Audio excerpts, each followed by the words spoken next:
Hello, let me check in with if Beale Street could talk. The end. I've listened to the whole thing. Um, so yes, um, the last 30% of which we kind of click over into part two. I wonder why it is part two. It's part two is Zion, which is, I guess, it's the Promised Land. I should look up what Zion is, but you know, the mother that's gone to Puerto Rico, she meets the woman, and the woman's like, is she seems to maybe have a mental breakdown as a result. She's like screaming at the end. She shows her the picture, says like he's not a rapist, you know, and she seems to have a mental breakdown. It basically, they're all watching her. She's not getting anywhere. She comes home. That's frustrated. They have their friend Daniel, who Daniel's been a really good kind of thing here because he's sort of like he's the guy who got broken. He was in jail for 2 years, just 2 years. He was raped in jail. He was broken. Like he cry like he gets back and he cries and they kind of hold him. They both hold him and try and comfort him. And he's their other kind of witness to say no, he wasn't there and stuff like that. And the police get him and they hold him incommunicado. And it's like, the implication is they're going to break him. And I mean, in some ways, he's already broken. And it's one of those like he could never go back to jail. He's incredibly vulnerable. So that's sort of screwed. And but they're talking about like the case. It's like this is a case it's a bad case. It's like if it wasn't for the fact that he was a black man, there's no way it would work. Like they did a lineup where he was basically the only black man in the lineup, where they knew that the suspect was black. So once they showed her a black man in this lineup of mostly lighter skinned dudes, she was going to pick him. And in the end, it's like, okay, the court date's coming up. Are you going to make it? Kind of make it to it?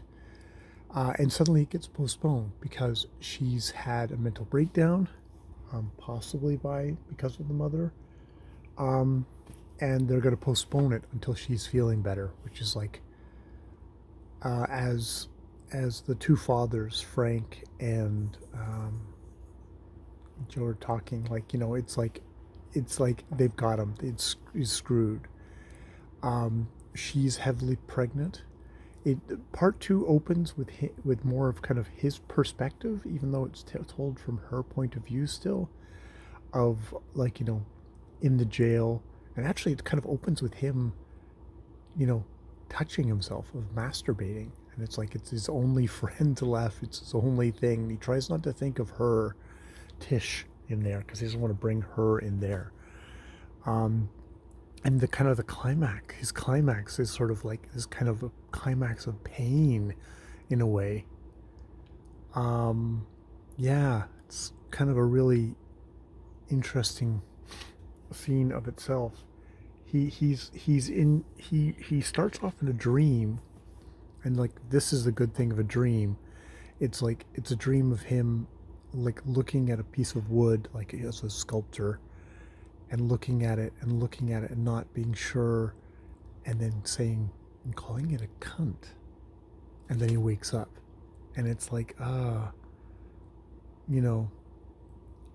it's which there is a thing of James Baldwin and like just kind of the masculinity of me being toxic towards women. It's interesting. I mean, this is a story where they're railroading him for a rape, and I don't know if it's a story where you're supposed to think, well, there could be a possibility he is guilty. I don't think so. I don't think so.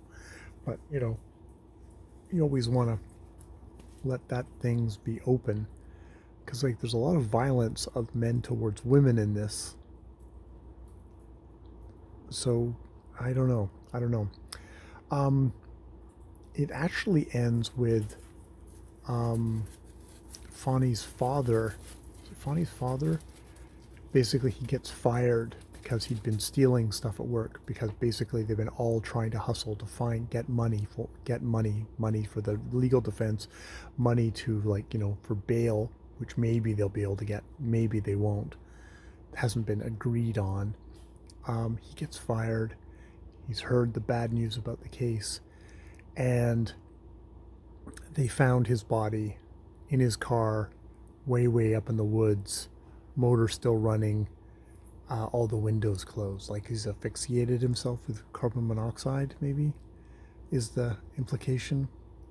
And at the same time, Tish her change is coming.